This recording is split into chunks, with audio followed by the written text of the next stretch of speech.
Today we're going to discuss about offensive GraphQL API exploitation. So who am I? I'm Arun, working as a senior security consultant at IBM India Software Labs. I've been a speaker at various security conferences and communities like Cocon, B-Sides, Delhi, Null, OWASP, Bangalore, and I'm a Null Bangalore chapter lead, and I'm a member of OWASP Bangalore and B-Sides Bangalore as well. Today we'll be discussing more on the GraphQL part and how an attacker can make use of GraphQL APIs to exfiltrate data from an infrastructure or the backend application. So GraphQL, basically this is a buzzword nowadays, right? So GraphQL, it is an open source project from Facebook. So GraphQL is a query language for API. It is actually, there's a misconception people usually think of when people start talking about GraphQL. Basically it is a query language, but it is not similar to a SQL because this query language is specifically for the API, not for the databases.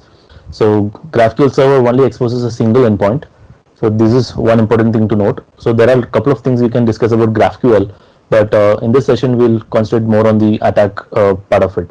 So how a bug bounty hunter or a penetration tester can make use of GraphQL technology while they are doing an assessment. So these are some of the pointers which is important for you to understand about the basic understanding of GraphQL.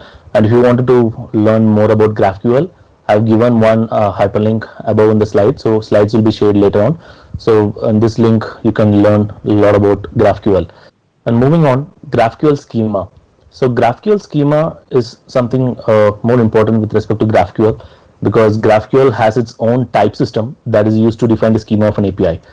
So the syntax for writing a particular query is basically called as schema definition language, which is called as the SDL in short form. And basically the schema represents how an API is being crafted and how API will be interacting in the backend. The major components with that particular schema would be on queries, mutation and subscription.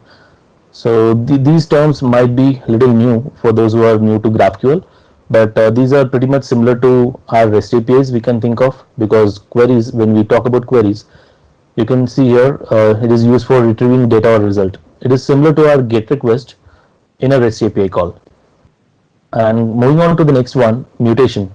So mutation is basically used for some state changing activities. For example, we have so sometimes post request or a put or delete operation which has to be performed in a REST API or any sort of APIs in a web application.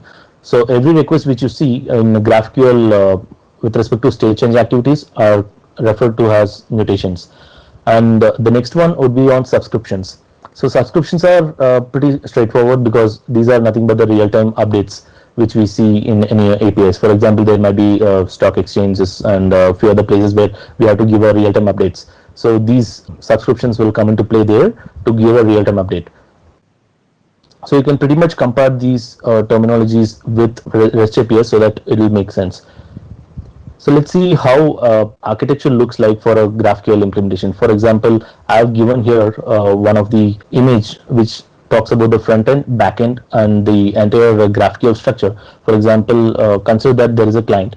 The client can be from your mobile devices or laptops or any of the client side device, and that can be sometimes called as GraphQL. We'll discuss about that later. Consider that some sort of GraphQL client is involved in the front end, and when a particular request is being sent from the client to the server, so there will be a GraphQL endpoint. This GraphQL endpoint doesn't get changed. So as I explained in the first slide, for example, we have a couple of get, post, put or delete operations, wherein here it is called as query, mutation and subscription. So these operations remains the same in a single endpoint in GraphQL. And coming on to the backend part, here I have shown an example of a Lighthouse. So Lighthouse is a framework you can think of basically used for a Laravel framework related applications. So in the backend part, you can see here now that the client have sent a request and the endpoint is a single endpoint. We have already discussed that it will be of queries and mutations and subscriptions. So subscriptions not shown here. So queries, mutations and types, we will talk about these types later. So queries, it can be some get operations, mutation can be some state changing activities. So this particular request, when it reaches the backend, there is something called resolvers. So these resolvers plays a major role with respect to GraphQL. For example, let's say we take a query which is like a GET request. In that particular GET request, you wanted to perform an operation, or in a mutation, we have a POST request wherein that post body value might require some data, right? For example, any name value pairs. So that name value pairs are called as fields here. So these fields might require some information from the backend database. So how that is going to get communicated in the backend is basically with the help of resolvers. So this is a simple architecture when it comes to a Laravel kind of a application which implements GraphQL APIs in it. When we talk about any particular technology, say in this case GraphQL, as we all know, if there is some new technology comes into play, there will be a lot of advantages and disadvantages to that. So even GraphQL is also one among that. There are certain cases where the REST APIs are designed in such a way that you might have to overfetch a particular data, or underfetch is also possible. We will discuss on that, how the overfetch and underfetch is being done with an example in the upcoming slide. And it is pretty simple and efficient to use. When it comes to REST APIs, we have seen a lot of REST APIs which will be of different versions. For example, developers have come up with particular API they have developed for this particular quarter. The next quarter or in the next cycle, they might have to come up with a newer version of the same APIs. Maybe after fixing certain security bugs, and they have to put a new API. So what they tend to do with respect to REST APIs are, they might tend to create something called the endpoint with /API v2, v3, v4. They usually increment that particular name, and then they'll be hosting that particular API in that endpoint. So what happens here is, maintaining that particular versioning is a tedious task with respect to REST APIs. But in terms of the GraphQL, it is pretty easy. So that's what the third point means. And schema introspection. So schema introspection is again one interesting topic. The SDL comes into play majorly here. So we can use introspection with that particular schema to pull out certain information which we require. So we can actually interact with that particular schema. Let's move on with the next one. So adapts to different requirements for different clients like Facebook, Shopify, Pinterest, HackerOne. All these companies are using GraphQL technology. The main reason behind that is, like, it is pretty simple, and it has a lot of features and functionality which is far better than REST APIs. So let's take an example wherein you can see this is our client, desktop or a mobile application, wherein from our browser we are just sending a GET request. With respect to REST APIs, you can see on the right side, it is something called /users. For example, you wanted to pull out a user record. So there will be an API called /users and an ID value which represents the particular user. The same way, there will be different endpoints for different operations. Next endpoint, for example, /users ID post, a post of a particular user. So you can do that with one more REST API call. So this goes on and on based on the requirement. But with respect to GraphQL, it is pretty straightforward, because what if we want to perform all these three operations in a single query? So that is pretty easy with respect to GraphQL, because REST APIs, the developer have to create 3 API calls. But with respect to GraphQL, this is just one simple query which will pull out the information for us. 3 API tasks have been done within a single query. So what does this query means? So we'll discuss that in detail. So you can see here the user is being defined and the ID value of that particular user. So here we are trying to pull out a particular user with respect to the ID as a reference, and name of that particular user, then post, and post again contains title. So I wanted to pull out the title of that particular post, and then followers, how many followers are there with respect to that particular post. These 3 API calls are converted into one GraphQL query, and the process has been done. So this is one typical case wherein GraphQL will be much helpful in nowadays, because there are cases where rather than invoking multiple API calls to perform a task, we can stick with one GraphQL call. And the next important thing with respect to GraphQL, in a pentester point of view, we have to discuss with the client to get some information about the API. So the clients tend to share some information about the APIs in different formats. It can be of your curl commands, or sometimes with Swagger documentation. The Swagger documentation looks similar to this. So but most commonly referred API documentation would be of the Swagger documentation. So the Swagger documentation is pretty straightforward. It's just a URL, we load it, and then we can invoke all the API calls from the browser. Moving on with the GraphQL, the same client has to share some information to us so that we'll know what are the APIs that are there in that particular target. So to know that particular information, we have to have something similar to this Swagger documentation for GraphQL. So that is where the GraphIQL comes into play. So this GraphIQL is nothing but like a client-side ID development console. So how to access that? It might be in a particular endpoint called /GraphQL/GraphIQL, or the developer can rename it to any name they would like to give it. So based on that, we'll be able to access this particular console. So it just looks like that. We'll touch upon that later. We'll see in detail how to make use of this particular console. Moving on, as we already discussed, there are a lot of advantages to using GraphQL, but there are certain disadvantages or the weaknesses that are there with respect to GraphQL. So I'll call it as like weaknesses, not exactly major disadvantages, because these disadvantages can be omitted with certain configurations in the backend. So the main things would be like query complexity and depths. So how complex a query can be, that have to be controlled, or else there might be some consequences in the backend, and how much depth a particular query can be run into, because we have seen that in the REST API there are multiple API calls we have to create for performing certain operation. But with respect to GraphQL, it is just a single query which is performing multiple operations, right? So it can be a complex query a particular user can craft in a larger application. In such cases, the query complexity plays a major role. So that is one important thing to note with respect to the weaknesses, because sometimes it tends to be a weakness rather than an advantage. So we'll see that in the demo part. And rate limiting and timeouts. So this is also one common issue which is there across all type of APIs. But with respect to GraphQL, again, that is a major concern there. And caching, again, this is a pretty important thing which a lot of people are facing nowadays. Then moving on, mainly we'll touch upon the opportunities which we have as a hacker or a pen tester or a bug bounty hunter. What is the main opportunity which is put in front of us using GraphQL? So we know that a lot of clients have started adopting the GraphQL architecture, and they started implementing all their API calls and migrating that from REST API to GraphQL. GraphQL server can interact with REST API server again in the backend as a API gateway, and then they can perform some REST activities as well. So that is also one type of model or the architecture they tend to follow. Since GraphQL is a new technology which is not much explored by a lot of pen testers or bug bounty hunters, so there are wide scope on it, and a lot of companies, since they are moving slowly to GraphQL, there are a lot of opportunity for a bug bounty hunter or a pen tester to find more bugs in it. Because when there is a new technology, we will be obviously sure, right, like from a pen tester point of view, that there might be a lot of misconfiguration in place, which will be done by a developer, or configuration side something can go wrong. So there's the same case with respect to GraphQL. So GraphQL endpoints, the major ones to look for is the slash GraphQL or slash GraphIQL. Since I already told that like these are some widely used ones nowadays. So for example, we have google.com slash GraphQL. Consider that google.com is our particular target client, and we append slash GraphQL as an endpoint or GraphIQL. We might be able to access that particular development console which we have seen in the previous slides.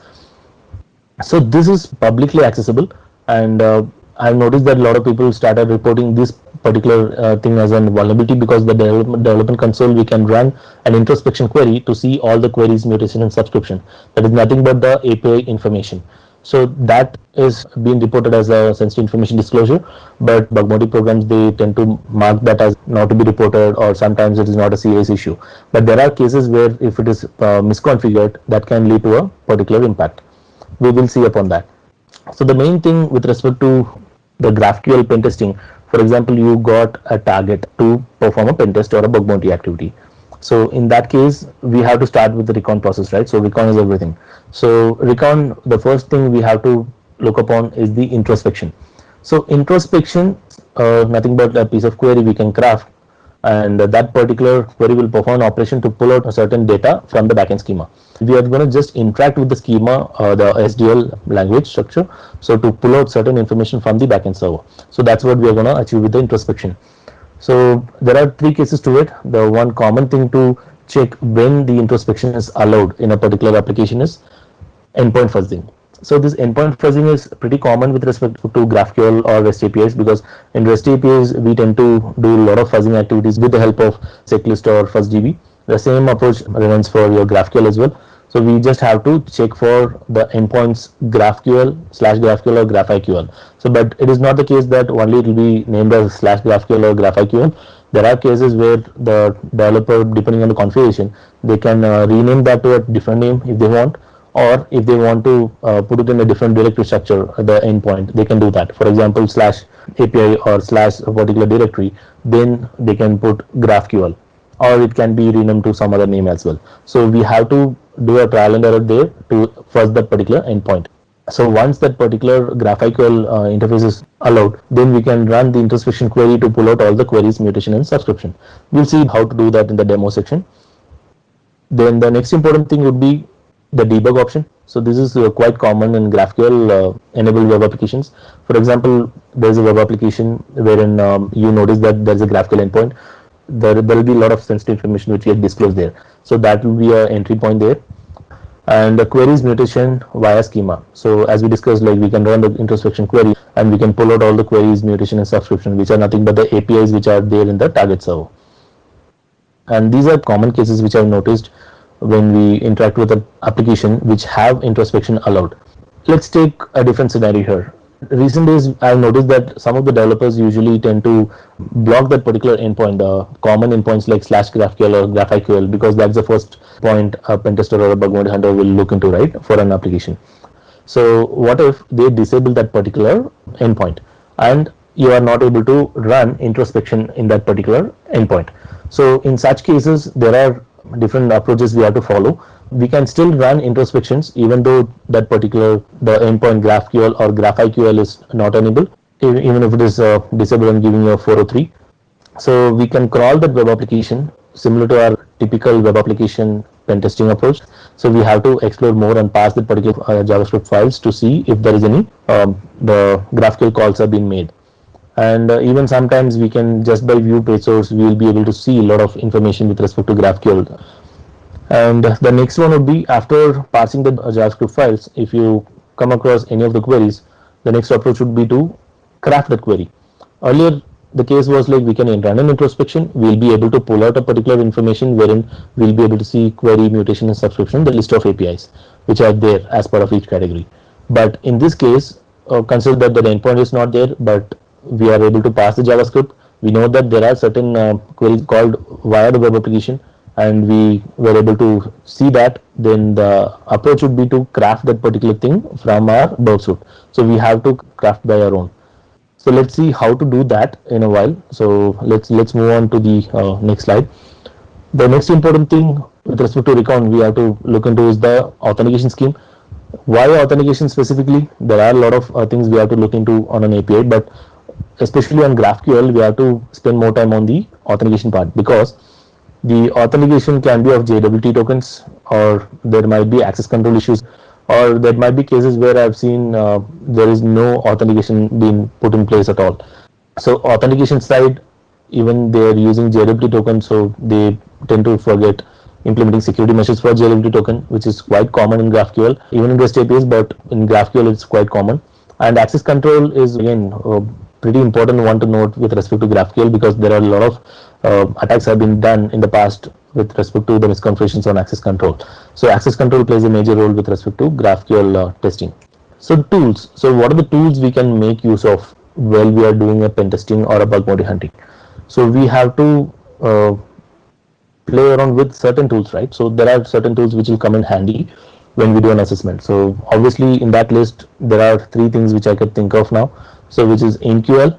So InQL is one awesome project, I would say, because it is in a pretty decent stage now. So the version 2 is already been released, and I'll show a demo on that in this session. And we have something called GraphQL Voyager. And GraphQL Voyager is not exactly a tool. There is like a web application wherein you can post the introspection output. Let's quickly move on to a demo. I'm currently running a particular application in my system, and it is hosted in the port 3000, and there is an endpoint called /GraphQL. So this endpoint represents the console which I was talking about. So this is the GraphQL console. So in this application it is exposed in the /GraphQL endpoint. So in certain cases it might be with a different name, as I said, GraphQL it can be, or with a different name altogether. So the main purpose of using this particular console is to know the list of queries, mutations and subscriptions. So when a particular application exposes this particular console, so it will be pretty straightforward, because this is like a documentation, as I said, similar to a Swagger documentation for GraphQL. And you can see on the right side, the explore documentation option will show you the root types. So the root types here are the query, mutation. When we explore the queries, we can see multiple queries are there: me, all users, user, post, search, get asset. You can think of these names as nothing but like a endpoint name. For example, there might be a REST API call wherein it is allowing us to invoke a particular user entry. For example, me is a particular API in a REST API call wherein we can pull out information of our profile. For example, the ID, username, first name, last name, and post of our user account. So that we can use it in a REST API call. So likewise, these are similar to your REST API calls. You can think here with respect to GraphQL, it will be in this format. So just looking at the list of queries, we'll now come to know that there are around 6 API calls. So these 6 API calls are nothing but queries. So it means that these are some sort of GET request. And moving on to the mutation. So mutation, again, they have multiple mutations here. So register is a particular endpoint, and so this register, these are the parameters which it requires. So we can think of with REST API this to be like a post request and the login request. So the login request obviously can be post request, then password reset, create post. So there are around 5 mutations are here. So this particular development console, since it's exposed, it's pretty easy for us to see these queries and mutations. There are cases where we won't be able to get these information, the queries and mutations. In such cases, for example, consider that this application, we have a slash GraphQL endpoint, but you won't be able to see this particular console, for example. There are certain cases like that. So in such case, you might have to run introspection query to see what are the entire scheme structure is looking like. So for that purpose, we can try using the introspection query. Let's quickly see how an introspection query looks like. For example, so this is one good GitHub repository wherein we can get a lot of information about GraphQL injection. So they have a pretty decent documentation here which talks about most of all the attack scenarios and how to use an introspection query and what are different ways of using introspection query. And if you wanted to use the introspection query or in your console, we can even do that. Let's copy this particular introspection query and try it out in our application. Now here, this introspection query will pull out all the information about that particular target. You can see on the right side there is some big response have come up here. So you can think of this particular console like a repeater tab wherein we send some request and then we got a response here. So this is the response for this particular query, and let's take this particular response. There is one more tool which I've talked about called GraphQL Voyager. We can take this introspection output and we can paste it here in this particular web applications. Later on you can visit this particular website to perform for any application. So just copy the introspection output here and then click on display. So before clicking on display, I'll just show you a few samples which are already there in the site. For example, let me click on the chain schema. You can see here Star Wars, Elp, GitHub, Shopify. So these are some of the companies wherein they already have GraphQL's Elp, GitHub, and Shopify. Let's look at the Shopify storefront as an example. Just click on it and display. So we can see here there is some graphical representation have been put in place here. So if we take a closer look, so there is something called query root. So this is where the query originated from, and we have customer as an entry and order is one more, and there is a relation from the customer field from the order to the order request. So you can think of these two to be different queries or mutations. So then that have internal representation of mail address. So there is a reference which is specific to the particular shipping address, the mailing address. So this mailing address is referred in this table. The same way we have different notations here. So the main purpose of viewing this particular graph is to understand the business logic of it. For example, now that we know the introspection query output given a big scheme structure of that particular target application, we have to understand how that application functions, what are the APIs are there, and what is the business logic behind this APIs, how it is interrelated. So that if you wanted to understand this particular the application will be really helpful. So let's now try with our introspection query output. Right now this is just a vulnerable application, so it is pretty straightforward and it's just small representation, but in a real world application like Shopify, you can see, right, that's a sample which we have seen earlier. So that had a very complex structure, so we have to spend much time in it to understand the business logic. And here in this vulnerable application, you can see there's a root query, and we know that we have already seen there are a couple of queries in it. These are nothing but some GET operations. So this is a reference to particular user record. This particular API have a user record information which requires these fields: ID, username, first name, last name, and post. Likewise, this post in turn again requires these parameters: ID, title, content. Then there's some value called public with boolean, and author. And there is one important case here, wherein this author of a particular post again refers back to the user table, wherein we can again nest it. For example, we know the author, and that particular author's information again we have to pull it, and in that if we want to pass a particular parameter field called post, we can do that. So it is like we can nest it, since it's there is a backtracing here. Let's see how we can make use of this. So right now we have the introspection output. You have seen how the business logic looks like, and now that we know these are the queries and there are certain mutations to it, so let's move on to the next tool. The same thing can be achieved with various tools. So one among that is the GraphQL parser, and then InQL. So GraphQL parser we'll touch upon, and then we'll move on to the InQL one.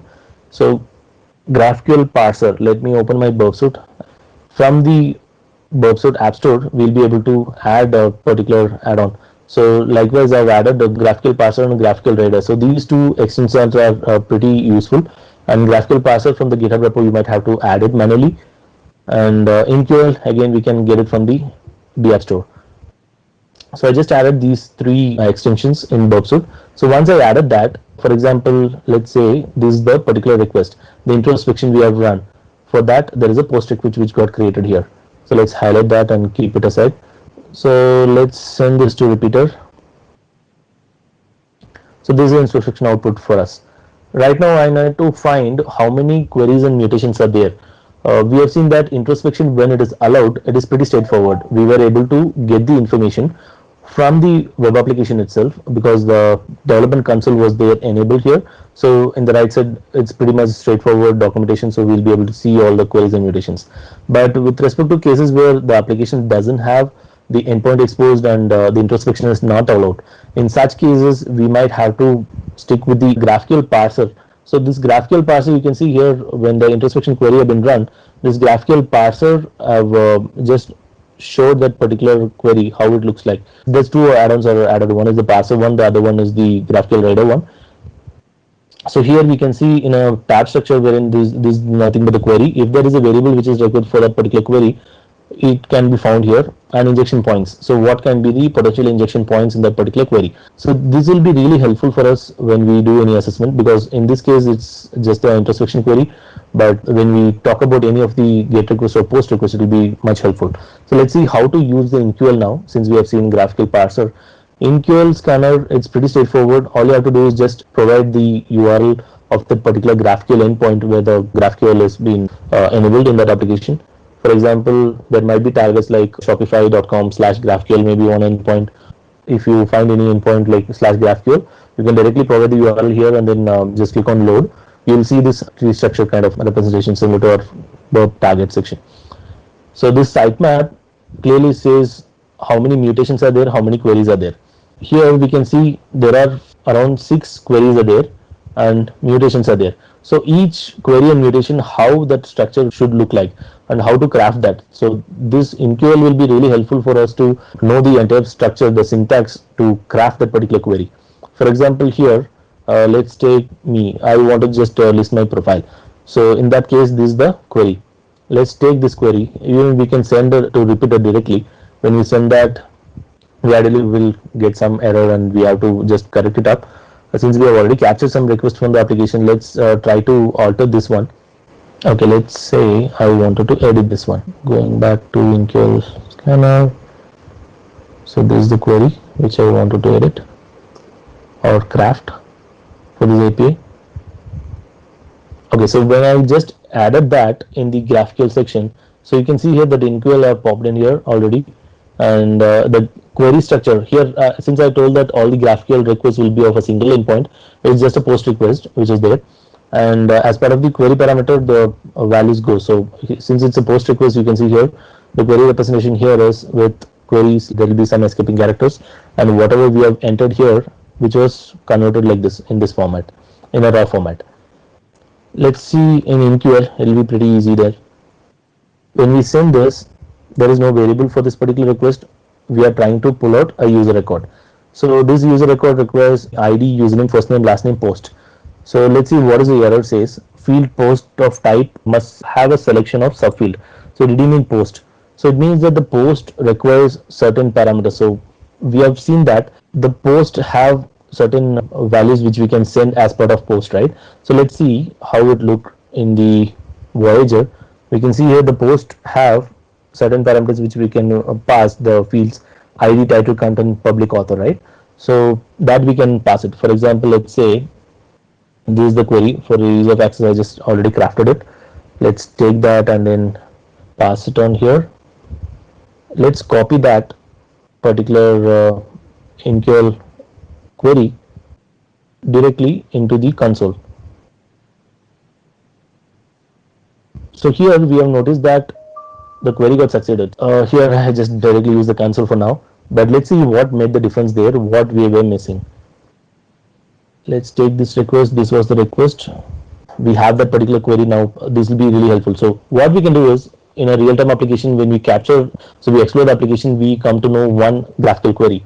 So we can stick with that particular request, and then we can move on and edit the same request, and then we can craft multiple requests. For example, consider that I have explored the application and found one query here, and this query was for pulling out the user record. In this case, it pulled out the ID, username, first name, last name, and post information of a particular user. And let's say the same request I have in the repeater. Now let's try with some other request. For example, all user. So for all user, this is the query. Let's go back here. Let's edit the same thing. And here again it says some error occurred. This is because there's a subfield which it is requiring. We are making use of InQL, and since the introspection is not enabled or not allowed, we have to craft it by our own. So that's what we are trying to achieve here. Based on the error response, we have to understand it, and then we have to try to craft it. So let's see the all user query. So I think all user query I already have here. So let's try that again in here. Okay. So earlier what we did is, from InQL, you have observed that query all user ID, username, first name, last name, and post. But with the Voyager, we came to know that as part of introspection output, there are certain values which is required for your post section. So that's what it is not provided by the InQL, because it's a dynamic value, right? So InQL scanner is not giving that particular value, so we have to just add it. So that's what we did it now. For example, for post, I just provided one more field called ID. Now all the post information have been pulled out for all the users. So now if we explore these users, there might be cases where when we pull out all the user records, we'll be able to know some admin users which are there in that particular target environment. So there are a lot of other test cases as well. Who are the recent users which got created? So you can see here, these are some of the user accounts which are created recently, and that doesn't have any ID reference of a post. So likewise, we can craft it whenever the introspection query you are able to run it, but you got the introspection query output, and you are able to understand the business logic of it. So then we can directly see that from the console. If, for example, the console is not allowed, so in such cases we can run the introspection query. So we can send that as a get request query parameter. Then based on that, whatever output we get, we can go ahead and craft our own request. So in that case, the InQL scanner will be coming into play and will help us a lot. So now we know how to craft a particular query with GraphQL. So this is pretty important with respect to GraphQL, because the majority of time a pen tester or bug bounty hunter would spend in any API would be on crafting part. So the mutation, again, these are some of the post requests or some sort of staging activity requests. So there is some request called super secret private mutation. This seems to be interesting, right? So since it's a vulnerable application, is directly mentioned as super secret private mutation, but in a real-time application when I was testing, I've noticed that by mistake a developer have exposed a particular mutation which was not intended to be exposed publicly. So that particular company, what they did, they exposed the GraphQL endpoint. I just loaded that in the InQL scanner. I was able to see a particular mutation which seems to be something suspicious, similar to this one. It is allowing a particular user to perform a delete operation of the entire database records. So for cleanup process, they have kept one particular mutation which will perform the cleanup task in their staging environment, since they have given staging for the testing part.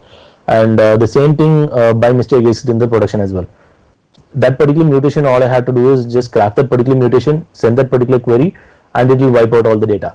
So it's that serious.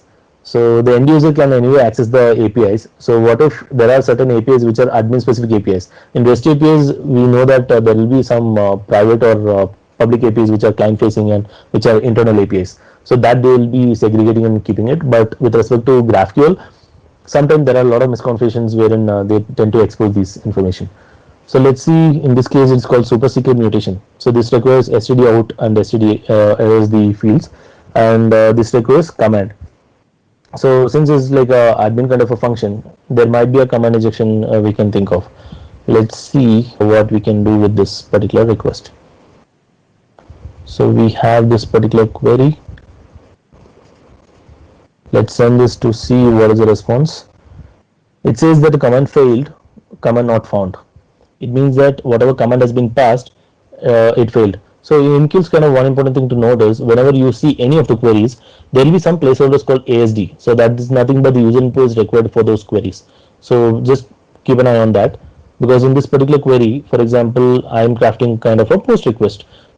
So let's pass some commands like a system command ls. So you can see here whatever the current directory I'm working on, so that particular directory structure has been displayed over here. So it means that the system commands have been sent. This is the same scenario I've noticed in one of the real-time application. So since the developer have misconfigured it to expose that particular internal API, which is intended to be for troubleshooting, but by mistake it was exposed publicly. So and that can lead to direct command execution. So this is one main misconfiguration which they tend to do with respect to mutations, especially on mutation I've seen, because GET requests, the queries are pretty straightforward to pull out certain information, right? So mutation is one place where we have to look into that. So this is one way of using NQL. So there are a lot of other features as well with respect to NQL. Let's move on with one more feature of NQL. So NQL scanner is not only available as part of a burp extension, there is one more command line version of it. So NQL scanner, so you can just go through this particular GitHub repository. This company have did a awesome research, and this is like a eye opener for any pen tester or a bug bounty hunter. They made our job pretty easy since they have come up with this extension. So this can be run as a standalone as well. If you have a Jython package in your MacBook, or in MacBook you can right away install Jython with Brew. If you have again Ubuntu, they have apt-get installed. So after installing the Jython, you will be able to call that particular NQL. So this opens up like a standalone jar package. I've already opened it here. So all I did is just run the single command called Jython-m NQL. So that opens up this jar package wherein you can provide the same URL similar to your burp extension. So that will again give you mutation and queries. So again we can go ahead and see the particular request structure, and then we can even see a raw request. So this will be helpful if you wanted to send a particular request as part of your burp suite. So let's move on with the next one. So we have seen 3 tools which will be useful for us, and there are certain vulnerable applications are there, so which will be really helpful. So in this demo I've been using GQL Goat, which is from Kaveh Systems. So they have created the GQL Goat, and it's an awesome project. This is a very good vulnerable application to practice GraphQL pen testing. So there is one more good resource I could think of is DigiNinja Labs. So DigiNinja Lab, they have a pretty decent labs are there. So he did a great job there to explain different phases, how to understand GraphQL first. So even there is a CTF, you can try it out. We all know that Pentest Lab is one good resource wherein we can go and practice our Pentest skills. So they do have 2 lab scenarios which is created with respect to GraphQL. One is on the SQL injection and the other one is introspection. So let's see one more important feature of NQL. So the recent update in NQL scanner gives one more feature which is called as GraphIQL. So we noticed that the GraphIQL console might be sometimes enabled by the developer or sometimes disabled. So let's say in this case it is disabled, for example. You wanted to still work on that particular console. I have heard of just trying out stuffs in this console because it's pretty straightforward and little easy to craft, and there are a lot of auto completions, and it's similar to an IDE you can think of. So this will be really helpful, and since this is not available in certain cases, so the NQL scanner, what they did is they have created something called send to GraphIQL. So when I do that, what happens here is you can see here there is a custom port have been opened in my localhost, and my particular application request have been hosted as part of your NQL scanner. So the NQL scanner, what it did is the developer console which might be exposed by a developer in an application, so that same lookalike version you will be getting locally hosted in your own machine. So this will be really helpful for us because there will be a lot of auto completions, and you can even prettify the particular query, and you can pretty much do whatever job you want. So you can see here, when I just send the same request from my repeater, the same can be used in this localhost, and this can be again captured in your burp suite, and you can initiate scan as well. So this is one good option which is recently added to in-queue scanner, which is pretty helpful. When a new technology comes, we know that, like I already told, there are a lot of issues comes along with it, and especially with respect to the vulnerability side. So there are a lot of threats might occur in a particular GraphQL environment. For example, the target application which hosts a GraphQL API, there might be cases that there are a lot of vulnerabilities exist there. So again, our job is to pen test that. So one important thing developers miss out in the initial phases when a new technology comes into play is that when a new technology comes and gives you more power, comes more responsibility. So same thing applies for your vulnerabilities as well, because with respect to REST APIs, we see these vulnerabilities more often, right? These are not the complete list, just these are the common vulnerabilities which we notice in any REST API and web applications. So the same thing is applicable for your GraphQL as well. Even DOS attacks is one major case which happens in GraphQL quite often, and that can lead to a resource exhaustion. We'll see that in a demo. So I've been talking much, so let's see one more demo quickly. Let's see what I have here. What I did is that there are a lot of queries already there in the vulnerable application, right? So I just kept it handy to show the demo. So let's see. So insufficient authorization check. This is one vulnerability which I've observed in the vulnerable application. We'll use the same request and we'll try to alter this particular request. So what I'm trying to do here is I'm just sending this particular request. So what this query does, read my post. So this name can be anything because we're just instructing that particular scheme that, so I'm running a query here. So it can be even with my name, for example, Arun, query Arun, the same result comes back. So this name can be anything. Then this returns the current user. So this particular query I just crafted for that vulnerable application. Here we have the resultant for that particular query. So which clearly says that which are the posts which are public and which are the posts which are private. So there might be cases there might be private posts as well, right? So what we can do is, since these posts are having particular ID reference, think of like an IDOS scenario here. I have crafted one more query which will expose all the post values of a particular user. Let's look into this query. So query, it can be something. So we shouldn't be able to read this particular post one. So there might be multiple posts. So there might be case that we should not be able to view the first post. So let's try to send this and see what is the response we get. But before to that, let's try to see the other post. For example, post ID is to public content. So now I'm trying to pull out a particular post which is public and which is with ID references too. So I can keep on incrementing this, and what can go wrong with an ID value? In our web application pen testing strategy, if we see any ID values, obviously the first thing to try it is the IDO condition, right? So the same thing applies here. So what if we wanted to check the first record which is there in that particular server? So if we can send that first request, then we can see here, since it's a vulnerable application again, so it shows that this is a private post, go away. So this you can think of in a real-time case where you are trying to call out a particular resource which you are not allowed to access. So like a access control issue comes again there. So access control is pretty common issue with respect to your GraphQL. So make sure to check the access control related issues, which is pretty common there. But trust me, this is similar scenarios happen in your real-time applications as well. And the same way we can go ahead and try a lot of DOS attacks, and the initial resource which I've shared, so that contains a lot of information with respect to what sort of attacks can be possible in a GraphQL. For example, we have seen introspection from this payload, all the things, GitHub repo. For example, we can extract a particular information from the target schema. Then the same way we can run mutations. There is some NoSQL injection we can perform, or SQL injection we can perform. There are a lot of batching attacks. So this batching attack, which is common with respect to authentication, when we are testing for any authentication related flaws in GraphQL, this is a pretty important thing to note, because there are cases where in API, if the rate limiting is being put in place for any brute force attempts, so that can be bypassed. So let's see how it happens. For example, consider that this is my single query. Let's see if there is any query as such which says the password reset. Yeah, there is a mutation called password reset. So this requires user input type and argument in JSON format. So the user input field should be of ID, username, first name, last name, post, and that should be of string and reference values, and input should be of JSON format. So what I did here is I just to make this task simple, so I just crafted it. So here you can see brute mutation. I just named it as brute force. It can be any name again, and I'm just mentioning that as a password reset, and it should be of a JSON structure. So I just pass the name LPS here. So for this particular user account, if you wanted to change a particular password, so you can set that particular new password field value, and then you have to provide a reset token. This is how the actual query looks like.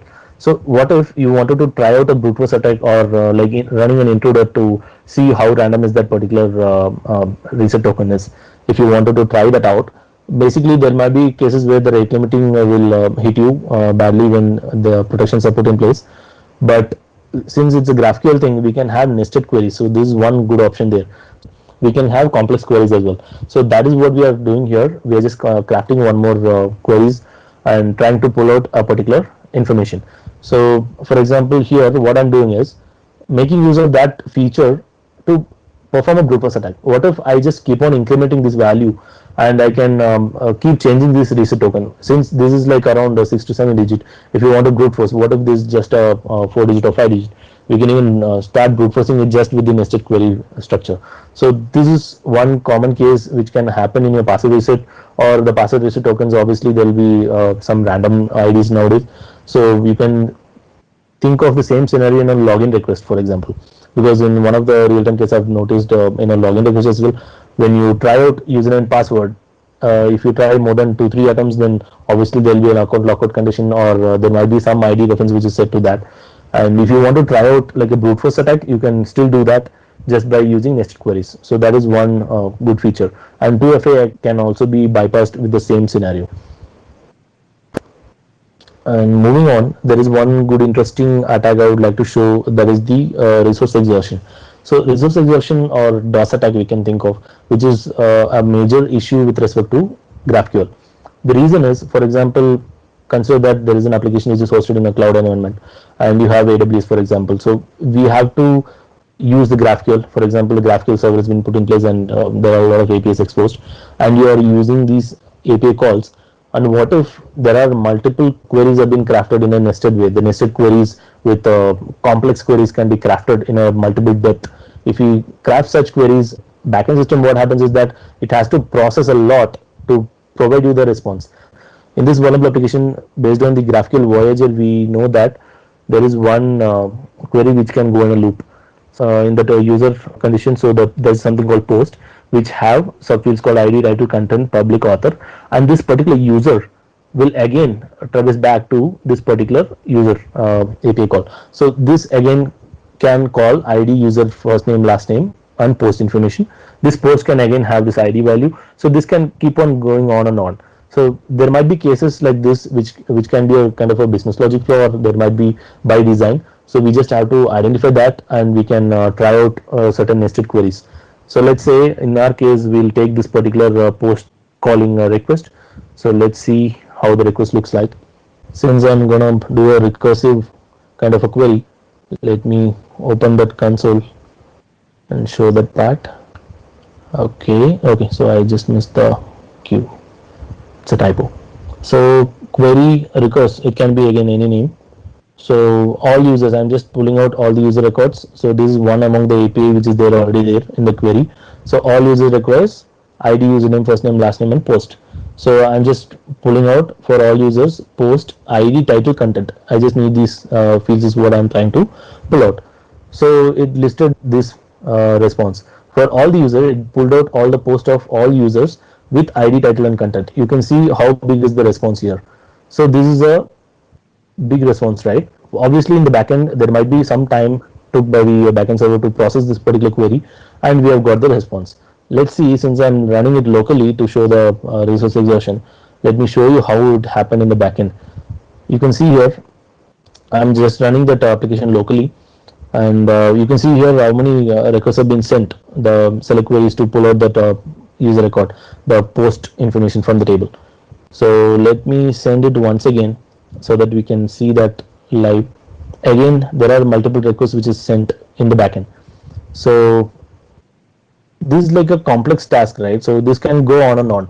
So what we can do here is let's start nesting it. So now that we have just tried to pull out a proper record, let me try pulling out some other values.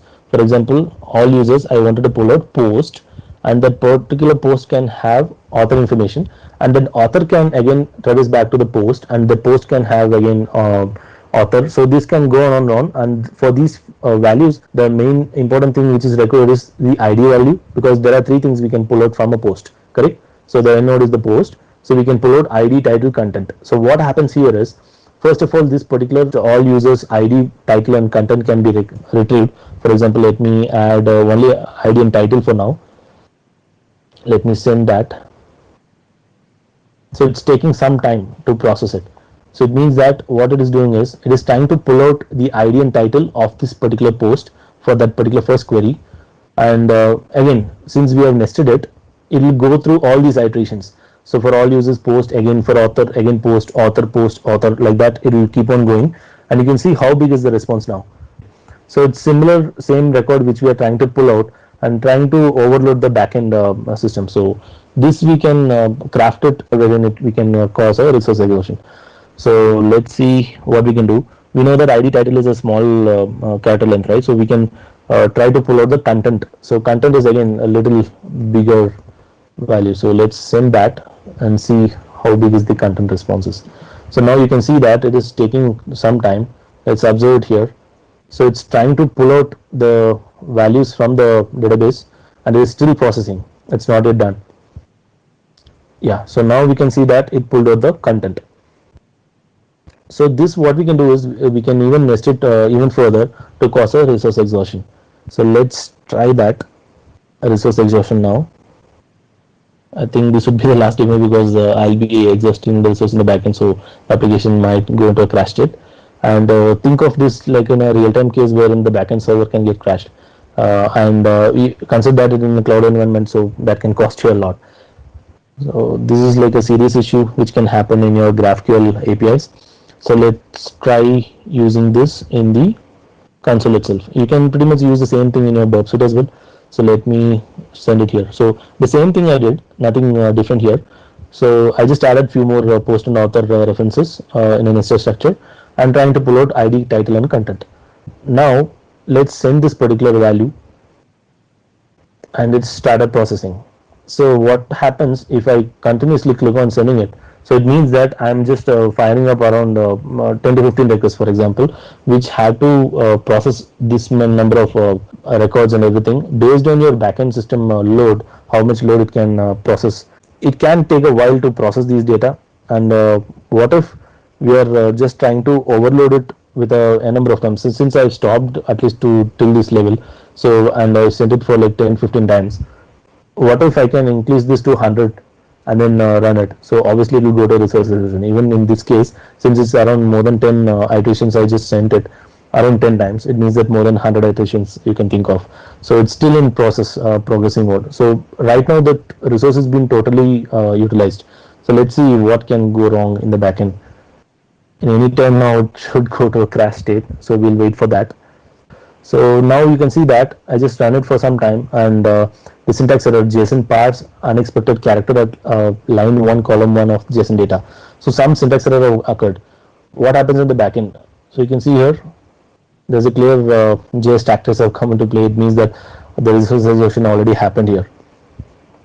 So the application literally crashed, and it couldn't process that much data to retrieve from the server. So you can see here the JavaScript heap out of memory. So since the application is locally run, it is the case, and think of in the server as well. So we can do certain nested queries like the recursive queries to perform the same operation. So this can cause a serious issue in a production environment, because it can even bring down the service, and later any of the client won't be able to access that particular API resource. So that's a serious issue. Let's move on to our slides. Okay, we have seen a couple of examples which are pretty straightforward and seems to be pretty easy because since it's a vulnerable application. But what is the case in the real world? So there are a few examples I have given here because these are some of the new attacks which happened recently, or even say 1 month's time. I've noticed a few of the bugs have been reported recently, like 1 or 2 months back. For example, here this one is on July 16, 2020. So there are a lot of write-ups are there with respect to GraphQL in HackerOne. So one of the highest paid bounty from HackerOne is $20,000. So there are a few cases like this which happened in Shopify, HackerOne, Twitter, and a few other companies as well. So there are a lot of companies adopting GraphQL. So it's one good place to spend more time on in terms of bug bounty. And with respect to developer side, so I got it covered. Fixed recommendation should be there in place at least to a certain extent, because there is nothing foolproof mechanism which is there for any of the technology, because there are certain fixes are there and they have to go back and fix it so that that bug doesn't exist again. So likewise for GraphQL, what I could think of is like the better one would be to disable the endpoint slash GraphQL GraphQL endpoints from the domain, and again crafting our own schema and avoiding the auto-generated schema definitions, so which will clearly say okay, this is the query and mutation. So that can be avoided, because if people go by the design of a particular tool, they tend to create the similar SQL structure, the schema structure. So they have to just come up with a new schema of their own. So that will be a little complex for a pen tester. And again, input validation, authentication, and authorization should never be forgotten. So that's like a thumb rule. So, and never trust a user input. So this is again applicable for GraphQL as well. And the one important thing with respect to resource exhaustion is enforcing a limit on maximum query depth. So this is pretty important, because the maximum query depth and query complexity, timeouts, so these things has to be handled in proper way so that DOS related attacks doesn't happen in our environment. These are some of the fixed recommendations I could think of in a real-time case. So these are some of the resources which I've explored on. So these are some of the vulnerable applications and things I've practiced with, and there are certain good tools like GQL, Parser, and EQL. And the slides I've used some template, so credit goes to these people. So highslide.io and the demo app I've used from Kave Systems, the GQL Goat. So that's it from my side, guys. Thank you so much for watching.